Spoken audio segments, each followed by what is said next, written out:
Shop employees say they may have sold costume to killer clown.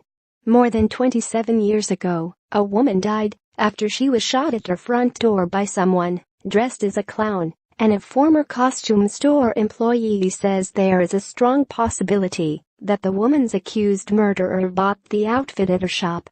On the morning of May 26, 1990, Marlene Warren was at her home in Wellington, Florida, with her 22-year-old son, Joseph Aarons, and several of his friends. Aarons and his friends told police they saw a white car pull into the driveway and that a person in a clown costume came to the front door with flowers and balloons. Warren answered the door, and as the clown offered the items to her, witnesses told police they heard a gunshot. Warren had been shot in the face. She ultimately died from her injuries. The clown then calmly walked back to the car and drove away, police say. Detectives investigating the murder spoke to Deborah Offord and Barbara Castricone, who used to work at a costume shop in town. "I get goosebumps just talking about it," Castricone told ABC News' 2020's.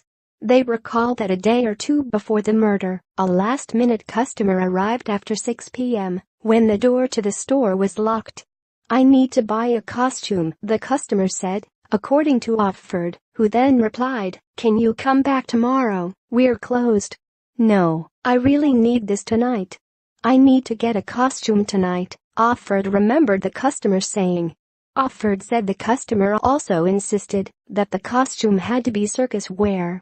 A Ruby's clown costume, an Afro clown wig, Bob Kelly clown makeup and a sponge nose, said Offord.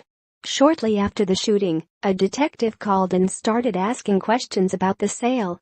Castricone said she was shocked when a detective told her why they were asking about the mysterious customer. "I said, could I ask please what this is in reference to?" He said, "Well, you're probably going to read about it all over the papers tomorrow morning, but a woman was shot at her front door by a person dressed in a clown costume bearing flowers and balloons, and the clown shot her in the face. And my heart dropped," Castricone said. Offord offered cops a description of the female customer. "Rather tall, I'd say probably around 5'8", brown eyes, long chocolate hair, thick head of hair, work boots," said Offord. "I don't know why I remember that." "I do, and jeans, and a men's work shirt, a button-down collar." Castricone said the customer paid for the sale in cash, using $20 bills. Her store was only one of a handful in the area that sold costumes at the time. The investigation into who murdered Warren eventually went cold until 2014.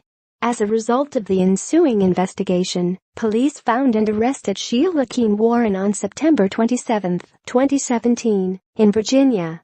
12 years after Marlene Warren's death, Sheila Keene had married Marlene Warren's husband, Michael Warren. Sheila Keene Warren was charged with first-degree murder, and prosecutors say they are seeking the death penalty. Her attorney, Richard Lubin, said Warren vehemently denies killing Marlene Warren and will plead not guilty, the Associated Press reported. Lubin declined to comment to ABC News.